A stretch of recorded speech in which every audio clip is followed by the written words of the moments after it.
Hello students, how are you? Hope you are doing good. Today we are going to start our new science chapter, that is chapter number 7, Living Organisms and Their Surroundings. तो आज हम पढ़ते हैं living organisms क्या है, उनकी surroundings कौन सी हैं। Chapter number 7, living organisms and there surroundings. तो इस चैप्टर के मेन पॉइंट्स है cellular structure of living things and characteristics of living things. तो हम जब ग्राउंड में खेलते हैं इवनिंग में तो बहुत सारे ऑब्जेक्ट आते हैं हमारे आसपास, जैसे plants, flowers, butterfly, stone, brick, seesaw, swing, building. ये जो ऑब्जेक्ट्स हैं इनमें से कुछ लिविंग होते हैं, कुछ नॉन लिविंग होते हैं। तो आज हम स्टडी करेंगे वेरियस फीचर्स लिविंग और नॉन लिविंग थिंग्स के इस चैप्टर में, और आपको पता चलेगा कि लिविंग थिंग्स कहाँ रहती हैं। उसके बाद cellular structure of living things. तो सेल जो है सबसे छोटा पार्ट होता है किसी एनिमल या प्लांट का, ठीक है। स्मॉलेस्ट यूनिट होती है सेल, जो कि फंक्शन को इंडिपेंडेंटली परफॉर्म करता है। तो जितनी भी लिविंग थिंग्स हैं सेल से मिलकर बने हैं। हम सेल को नेकेड आई से नहीं देख सकते हैं, हम सेल को सिर्फ माइक्रोस्कोप के नीचे देख सकते हैं। तो जब ग्रुप ऑफ सेल्स एक साथ मिलकर काम करता है, एक फंक्शन परफॉर्म करता है, तो वो सेल्स क्या कर लेते हैं, टिश्यू बना लेते हैं। बहुत सारे टिश्यू जो कि सेम काम करते हैं वो ऑर्गन बना लेते हैं, ठीक है। तो स्ट्रक्चर ऑफ लिविंग ऑर्गेनिज्म क्या है, सेल्यूलर स्ट्रक्चर है, सेल से मिलकर बना है तो सेल्यूलर स्ट्रक्चर है। प्लांट्स और एनिमल जिसमें सिंगल सेल होते हैं, ऐसे प्लांट्स और एनिमल जिसमें एक सेल है तो वो यूनिसेल्युलर ऑर्गेनिज्म, ठीक है।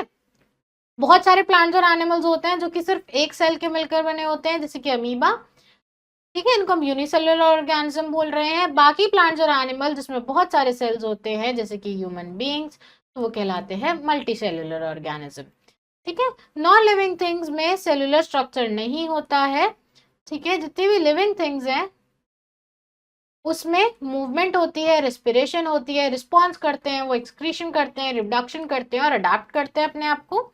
ये जो करेक्टरिस्टिक्स हैं नॉन लिविंग थिंग शो नहीं करती हैं। Fine, now characteristics of living thing. जितनी भी लिविंग थिंग्स हैं कुछ कॉमन करेक्टरिस्टिक्स होते हैं जो उनको नॉन लिविंग थिंग से अलग बनाते हैं। जैसे कि लिविंग थिंग्स को खाना चाहिए और पानी चाहिए। जितनी भी लिविंग थिंग्स उसको फूड, वाटर और एयर चाहिए जीने के लिए, उसके बिना वो मर जाएंगे। प्लांट्स अपना खाना बनाते हैं फोटोसिंथेसिस से, एनिमल्स अपना खाना लेते हैं या तो प्लांट से या दूसरे एनिमल से, ठीक है। फूड से उनको मटेरियल मिलता है, फूड से उनकी ग्रोथ होती है, एनर्जी मिलती है बहुत सारे लाइफ प्रोसेस को कैरी करने के लिए, ठीक है। उसके बाद ग्रीन पिगमेंट जो होता है प्लांट में, जो कि फोटोसिंथेसिस में हेल्प करता है, होता है क्लोरोफिल, ठीक है। जो न्यूट्रिशन होता है प्लांट्स में, क्योंकि वो अपना खाना खुद बनाते हैं तो उनको मोड ऑफ न्यूट्रिशन होता है ऑटोट्रॉफिक न्यूट्रिशन, और जो एनिमल्स में न्यूट्रिशन होता है वो होता है हेटरोट्रॉफिक न्यूट्रिशन।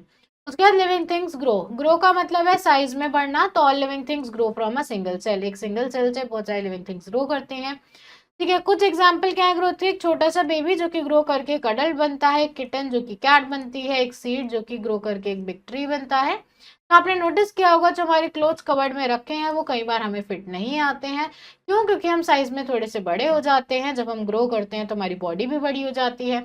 तो एनिमल जो है पर्टिकुलर एज के बाद ग्रो नहीं करते हैं, पर प्लांट अपनी पूरी लाइफ में ग्रो करते रहते हैं। ग्रोथ जो है इरिवर्सिबल है, एक बार कोई ग्रो कर गया तो वापस उसकी ग्रोथ कम नहीं होती है, ठीक है। तो प्लांट्स और एनिमल्स दोनों में होती है ग्रोथ। जो चेंजेस हो रहे हैं ग्रोथ में वो डिफिकल्ट होते हैं, रिवर्स नहीं कर सकते हैं उनको। ग्रोथ जो है लिविंग बींग्स में वो क्यों आती है? क्योंकि डिवीजन ऑफ सेल्स होता है हमारी बॉडी में, सेल्स डिवाइड करते रहते हैं तो हम ग्रो करते हैं।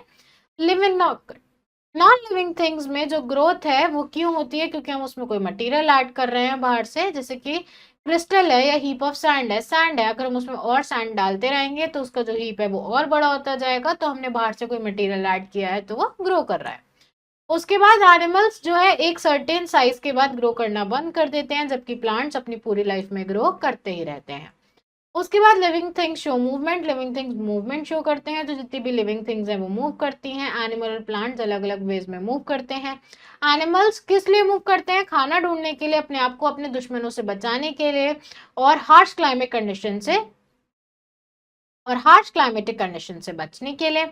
उसके बाद मूवमेंट की एग्जांपल क्या है? जैसे कि एक फ्रॉग्स मूव कर रहा है जंप करके, एक बर्ड्स मूव कर रही है फ्लाई करके, और फिश मूव कर रही है स्विम करके, ठीक है। प्लांट जो है वो फिक्स्ड रहते हैं सॉइल में, ठीक है। वो एनिमल्स की तरह मूव नहीं करते हैं, एक जगह से दूसरी जगह नहीं जाते हैं, पर प्लांट्स अपनी जगह पर रहेगी थोड़ी बहुत मूवमेंट दिखाते हैं। Living things respond to stimuli. तो हमारे सराउंडिंग्स में जो भी चेंजेस हो रहे हैं जिसकी वजह से लिविंग बींग्स उसको रिस्पॉन्ड कर रहे हैं वो कहलाते हैं स्टिमुलाई। ठीक है। जैसे कि जब बारिश होती है तो हम कवर के नीचे भागते हैं, ऐसी जगह भागते हैं जहां हम गीले ना हो। ठीक है। जब डार्क होता है तो हम लाइट ऑन कर लेते हैं। ठीक है। जब कोई हमें पिंच करता है तो हम रिस्पॉन्ड करते हैं। जब हम कुछ चीज हॉट टच करते हैं तो हमें गर्म फील होता है। हम फैन भी चलाते हैं जब हमें बहुत गर्मी लगती है। तो ये सब क्या है, ये रिस्पॉन्स जो है वो स्टिमुलाई है। सब एनिमल्स और प्लांट्स के पास ये होता है। ठीक है। प्लांट जो है अपने बॉडी पार्ट्स मूव करते हैं, जैसे कि flowers, leave, shoot, roots leave करते हैं स्टिमुलाई के रिस्पॉन्स में। ठीक है। जैसे लाइट, ग्रेविटी, हीट, टच के रिस्पॉन्स में वो मूव करेंगे।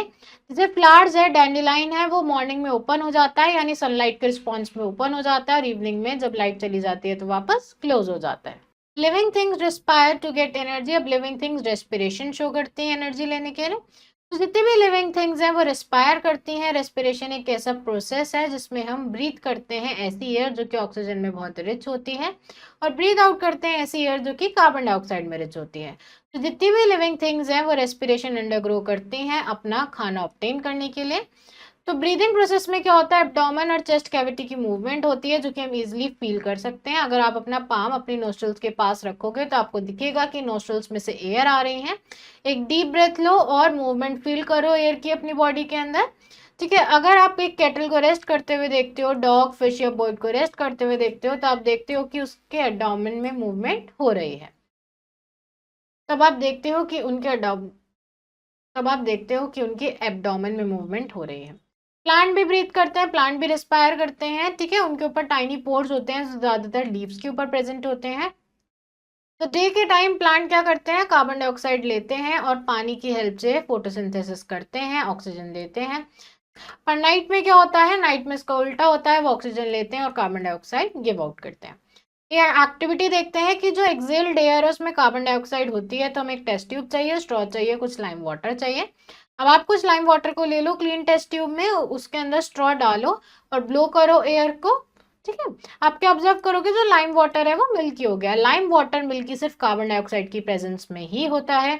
तो कार्बन डाइऑक्साइड प्रेजेंट थी इनहेल्ड एयर में, इसलिए जो है कार्बन डाइऑक्साइड है जो कि लाइम वाटर को मिल्की टर्न कर सकता है। उसके बाद आता है excretion, the process of putting out waste, यानी अपनी बॉडी से वेस्ट बाहर निकालना।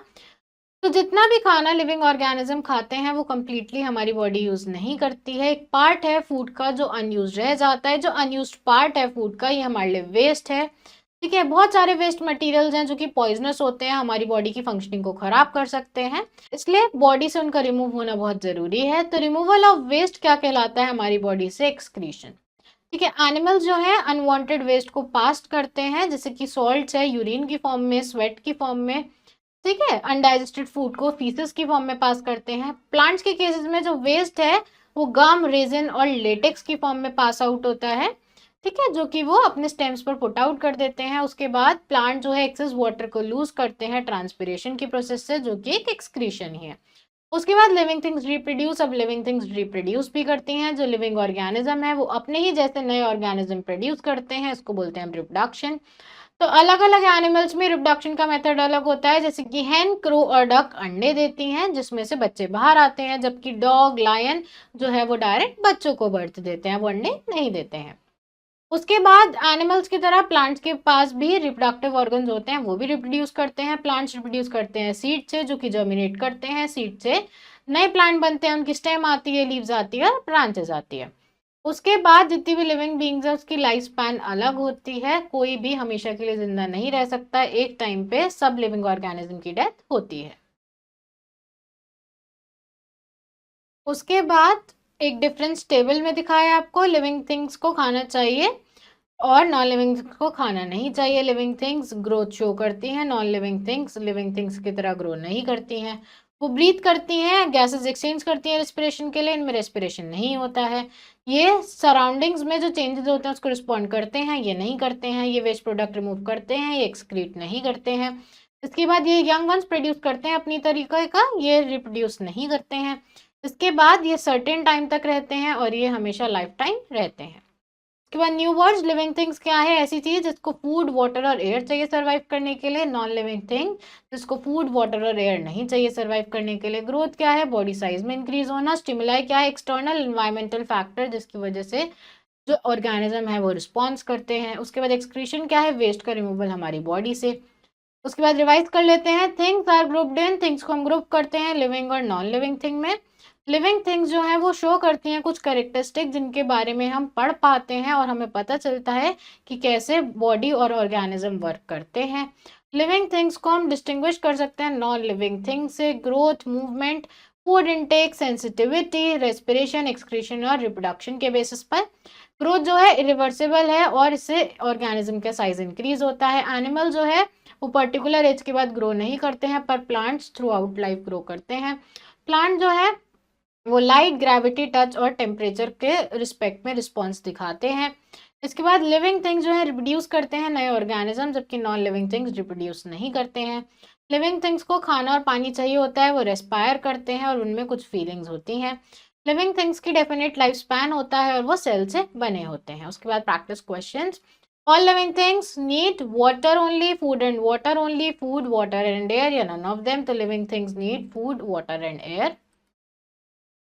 उसके बाद which of the following does not grow, इसमें से कौन सी चीज ग्रो नहीं करती है? फिश, मैन, प्लांट या चेयर? तो answer is chair. Movement in animals can be jumping, flying, swimming, या एनी ऑफ दीज? तो कोई भी हो सकती है। Identify a stimulus, light, water, gravity, all of these? तो सारे स्टिमुलस हैं। The sunflower faces the sun during daytime. This stimulus is sun, sunlight, flower या day? तो stimulus is sunlight. इसके बाद fill in the blanks. Dash need dash to live. तो living things need food to live. Living beings like men breathe oxygen and respire to exchange gases. A chair does not dash to light because it is dashed. So chair does not respond to light because it is non-living. Rats dash by producing dash ones. So rats reproduce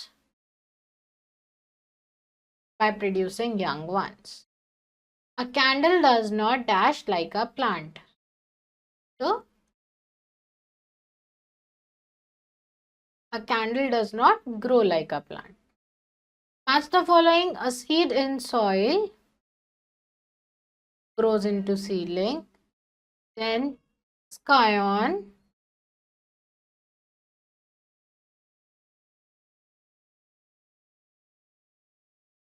scion, the upper portion of graft. Part of graft, plant attached to soil is stalk. Cubs, young ones of lion, and hatch from eggs, chicks. Then true, false. Plants do not excrete. This is false. A stimulus is the change that produces a response in organism. This is true. Non-living things do not need food to grow. This is true. This is true. Growth is an irreversible change. This is true. Most of the organisms have no definite lifespan. This is false. Sweat is also an excretory product. This is true. Fine. So class, that's all for today. I hope you understood this chapter. Rest of the exercise you have to fill out yourself, and now we will meet in our next video. Thank you everyone.